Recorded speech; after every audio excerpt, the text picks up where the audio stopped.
Hello everyone, welcome to study I Q. Study I Q के इस video में मैं आपको पढ़ाऊंगा। ये वीडियो भी एसएससी, रेलवेज, स्टेट पीसीएस और यूपीएससी को दिमाग में रख के तैयार किया गया है। इतना ही नहीं, जितने भी एग्रीकल्चर एग्जाम है, जैसे आईसीएआर का एग्जाम है, फूड कॉर्पोरेशन ऑफ इंडिया, उसमें भी ये यूजफुल हो सकता है। लेकिन एसएससी और रेलवेज में तो बहुत ज़्यादा क्वेश्चन आते हैं। भारत का सबसे बड़ा उत्पादक राज्य कौन सा है विभिन्न फसलों में?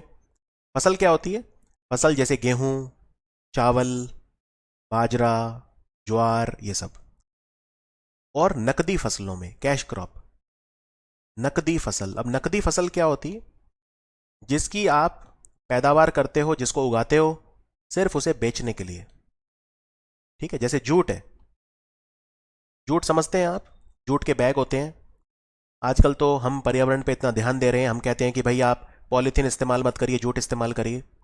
अब जूट के, अगर आप जूट की खेती करते हैं, मान लीजिए किसान हैं आप, तो आपको कितने जूट के बैग की जरूरत है? ज़्यादा से ज़्यादा 3, 4 या 10।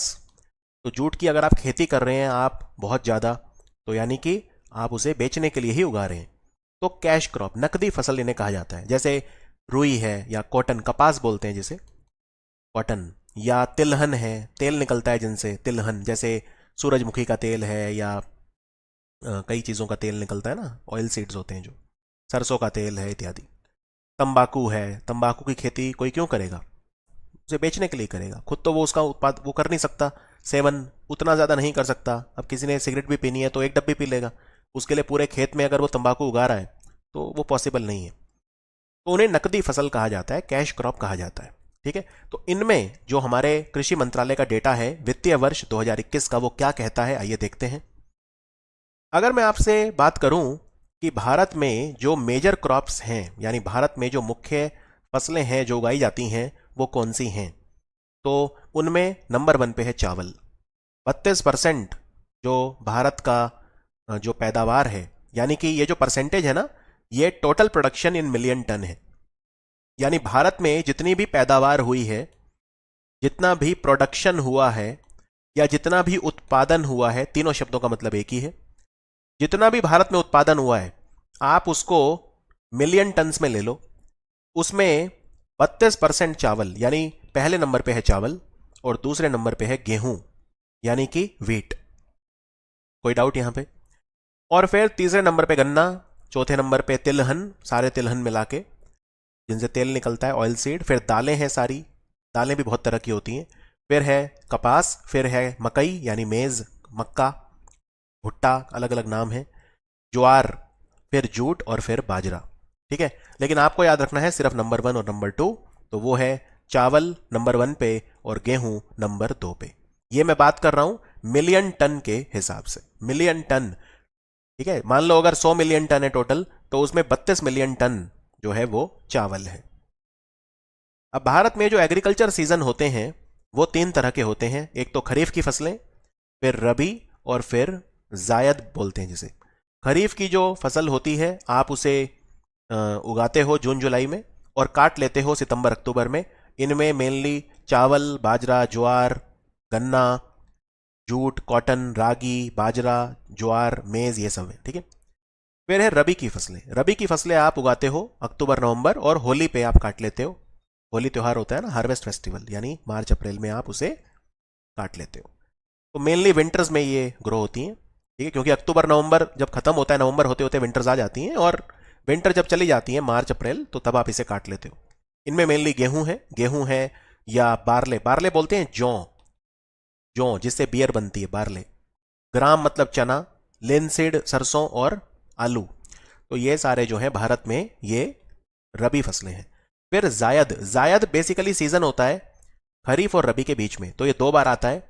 एक तो अगस्त और सितंबर, ये जायद होता है, इसे जायद खरीफ बोलते हैं। और एक फरवरी मार्च, इसे जायद रबी बोलते हैं। तो इनमें मेनली आपके जो हैं कई तरह के ऑयल सीड आते हैं इनमें। कुकम्बर वगैरह भी इनमें आता है, खीरा जिसे बोलते हैं, कुकम्बर, घेरकिन वगैरह ये सब।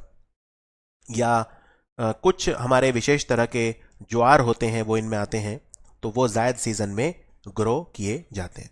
राइट, तो जायद जो क्रॉप्स होते हैं, कई बार एग्जाम में भी पूछते हैं कि जायद क्रॉप्स जो हैं वो कौन कौन सी हैं। तो मैं आपको आपके जो एग्ज़ाम है उनके लिए बता देता हूँ। आप जैसे इसमें वाटरमेलन होता है, वाटरमेलन बहुत पूछते हैं, यानी कि तरबूज बोलते हैं इसे वाटरमेलन को। तरबूज जो है या कुकम्बर, कुकम्बर मतलब खीरा, ये एक जायद क्रॉप है।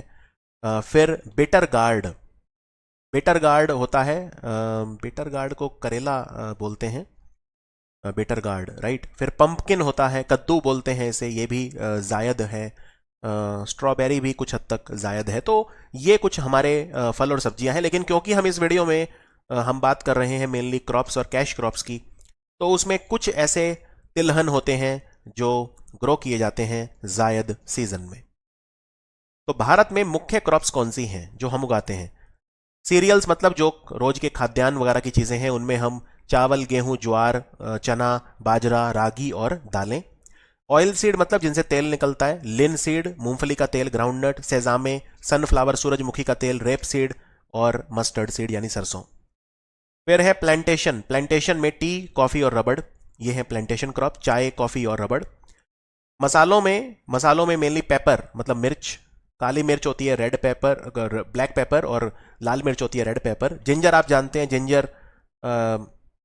जिंजर टी आपने पी होगी। अदरक, टर्मरिक मतलब हल्दी, चिल्ली मतलब अगेन मिर्च होती है चिल्ली।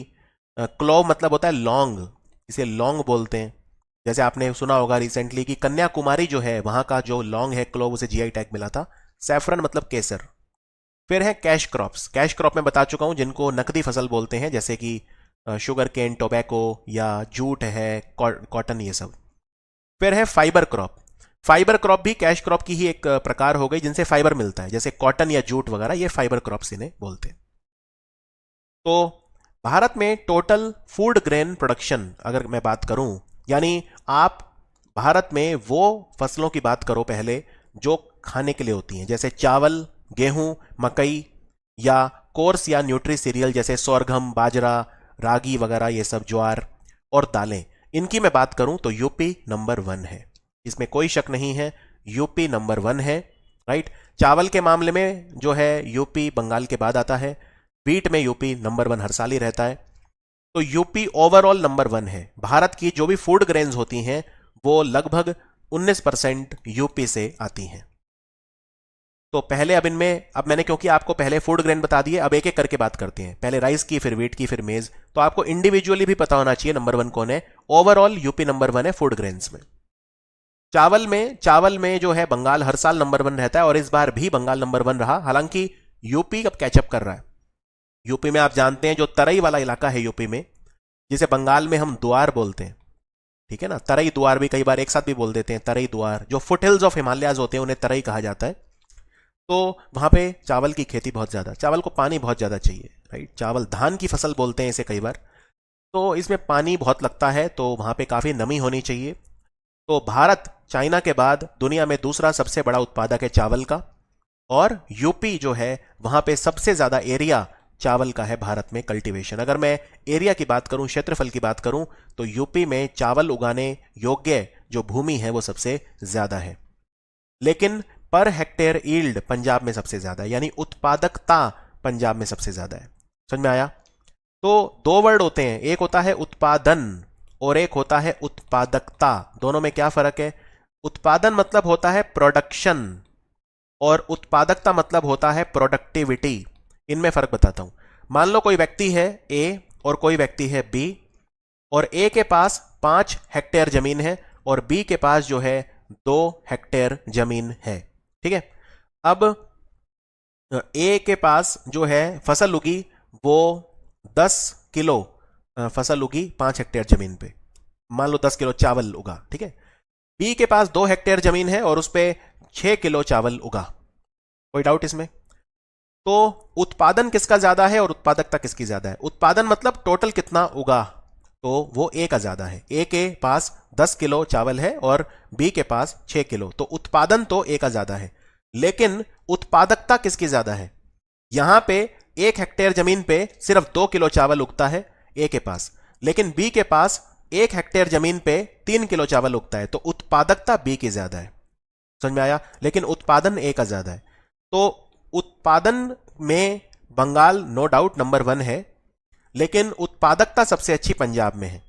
और वो जमीन जिसके ऊपर चावल उगाया जाता है वो सबसे ज्यादा उत्तर प्रदेश में है। अब उत्तर प्रदेश में जमीन काफी ज्यादा है जिसपे चावल उगाया जाता है, लेकिन फिर भी वो नंबर 2 पे है। इससे पता चलता है कि उत्तर प्रदेश में उत्पादकता कम है बंगाल के मुकाबले। समझ में आया? तो भारत में सबसे ज्यादा चावल कहां होता है? आंसर है बंगाल। बंगाल नंबर 1 है, यूपी नंबर 2 पे है। गेहूं की बात करते हैं तो भारत दुनिया में चाइना के बाद दूसरे नंबर पे सबसे बड़ा उत्पादक है गेहूं का भी, राइट। पूरी दुनिया का 12% गेहूं भारत से आता है और हम हर साल यूपी बड़े अंतर से नंबर 1 रहता है। और इस बार भी कोई मुझे हैरानी नहीं हुई कि यूपी नंबर 1 है। भारत का लगभग 1/3 गेहूं यूपी से आता है। अब बात करते हैं मेज। अलग अलग बोलते हैं, कई लोग इन्हें कॉर्न बोलते हैं, कई लोग इन्हें मकई बोलते हैं, कई लोग इन्हें भुट्टा बोलते हैं, अलग अलग नामों से बुलाया जाता है। तो मेज जो है, और हम कोशिश कर रहे हैं डाइवर्सिफाई करने की, किसानों को ये बोलने की कि भाई आप भी उससे बाहर निकलिए थोड़ा सा, आप जो गेहूं और चावल है उससे ऊपर उठिए। इस तरह की बातें भी सुनने को मिलती हैं। तो मकई उत्पादन में नंबर 1 कर्नाटक रहा, नंबर 2 मध्य प्रदेश रहा, लेकिन अंतर बहुत ही ज्यादा कम है। आप यहां पे देख सकते हैं कि कर्नाटक जो है वो बहुत कम अंतर है, 13.84, और मध्य प्रदेश 13.65। बाकी मेरा अपना तजुर्बा ये है कि 7-8 साल से मैं पढ़ा रहा हूं करंट अफेयर भी और जीके भी, कि जब बहुत ज्यादा क्लोज होता है ना तो एग्जाम में जनरली वो नहीं आता है क्वेश्चन। एग्जाम में उन्हीं फसलों या फल और सब्जियों का या खनिजों का पूछते हैं जिनमें काफी क्लियर विनर होता है, ठीक है ना। तो चांसेस कम है कि आपसे पूछें कि मकई उत्पादन में नंबर 1 कौन है, और है तो फिर आप कर्नाटक ही मार्क करेंगे। अब बात करते हैं कोर्स या न्यूट्री सीरियल। तो इन्हें हम मिला के तीनों को मिलेट बोलते हैं, और यूनाइटेड नेशंस ने कहा है कि 2023 का जो साल है वो मिलेट्स का साल है। तो मिलेट में 3 चीजें आ जाती हैं, ज्वार, बाजरा और रागी। इन तीनों को मिला के मिलेट बोला जाता है। तो इसमें तो राजस्थान नंबर 1 है, इसमें कोई शक नहीं है कि जो कोर्स सीरियल्स हैं तीनों को मिला के मैं बता रहा हूं, ज्वार, बाजरा और रागी तीनों को मिला के। यानी अगर क्वेश्चन आ जाए कि भाई मिलेट्स में नंबर 1 कौन है, तो आंसर राजस्थान होगा। हमेशा से ही राजस्थान नंबर 1 रहा है। लेकिन अलग अलग करके बात करते हैं। पहले ज्वार की बात करते हैं। तो ज्वार में नंबर 1 है महाराष्ट्र। तीनों को मिला के ज्वार, बाजरा, रागी नंबर 1 राजस्थान है। भारत का 15% मिलेट यानी ज्वार, बाजरा, रागी राजस्थान से आता है। लेकिन ज्वार अकेले में महाराष्ट्र नंबर 1 है। तो महाराष्ट्र नंबर 1 है। भारत का लगभग 50% से ज्यादा ज्वार का उत्पादन जो होता है वो महाराष्ट्र से आता है। बाजरे में तो राजस्थान एक मतलब बहुत आगे है, ठीक है। बाजरा राजस्थान में सबसे ज्यादा होता है। बाजरे की रोटी बनती है। इनफैक्ट अभी मैं राजस्थान गया था, रणथंभौर गया था कुछ दिन पहले, तो मैंने बाजरे की रोटी बहुत ज्यादा खाई। राजस्थान में बाजरे की रोटी बहुत ज्यादा, मुझे याद है मैंने राजस्थानी थाली खाई थी, उसमें दाल बाटी चूरमा था, उसमें केर सांगरी करके एक सब्जी होती है वो थी, उसमें पापड़ की गट्टे की सब्जी और ये सब तमाम सारी चीज़ें थी। लेकिन मुझे याद है कि उसमें बाजरे की रोटी थी और बहुत ही ज़्यादा लाजवाब टेस्टी। तो इससे आपको याद भी रह जाएगा, बाजरे में राजस्थान नंबर 1 है। भारत का लगभग आधा जो बाजरा है वो राजस्थान से आता है, ठीक है। तो ये बस इतना ही काफ़ी है आपके लिए। अब पल्सेस की बात करते हैं, दालों की बात करते हैं। दाल भी बहुत तरह की होती हैं, लेकिन अगर मैं ओवरऑल बात करूं तो भारत दुनिया में सबसे बड़ा उत्पादक और सबसे बड़ा कंज्यूमर है। यानी भारत सबसे ज्यादा उसका भक्षण करने वाला यानी खाने वाला और सबसे ज्यादा उत्पादन करने वाला दालों का कंट्री है दुनिया में। लगभग 20% पूरी दुनिया में जितनी भी दाल होती हैं वो भारत से आती हैं। तो इसमें भी राजस्थान नंबर 1 है, ठीक है। दालों के उत्पादन में नंबर 1 पे राजस्थान रहा, नंबर 2 पे महाराष्ट्र, नंबर 3 पे मध्य प्रदेश। अब हम बात करते हैं कैश क्रॉप्स की। गन्ने की बात करते हैं तो गन्ने में यूपी नंबर 1 है। भारत का लगभग 50% गन्ना उत्तर प्रदेश से आता है, ठीक है। तो शुगर केन जो है सेकंड लार्जेस्ट प्रोड्यूसर भारत है शुगर केन का दुनिया में। नंबर 1 पे ब्राजील है, नंबर 2 पे जो है वो इंडिया है, ठीक है। और भारत में लेकिन सबसे ज्यादा एरिया है शुगर केन का। मतलब अगर मैं सिर्फ शुगर केन की बात करूं पूरी दुनिया में तो ब्राजील से भी ज्यादा जगह पे हम शुगर केन उगाते हैं, लेकिन ऑब्वियसली हमारी उत्पादकता कम है, तो ओवरऑल प्रोडक्शन ब्राजील के बाद है। तो नंबर 1 पे यूपी है। कपास में तो गुजरात ही नंबर 1 रहता है और इस बार भी गुजरात ही नंबर 1 है। कपास मतलब कॉटन, ये ब्लैक सॉइल में उगता है, इसे हम रगूर बोलते हैं।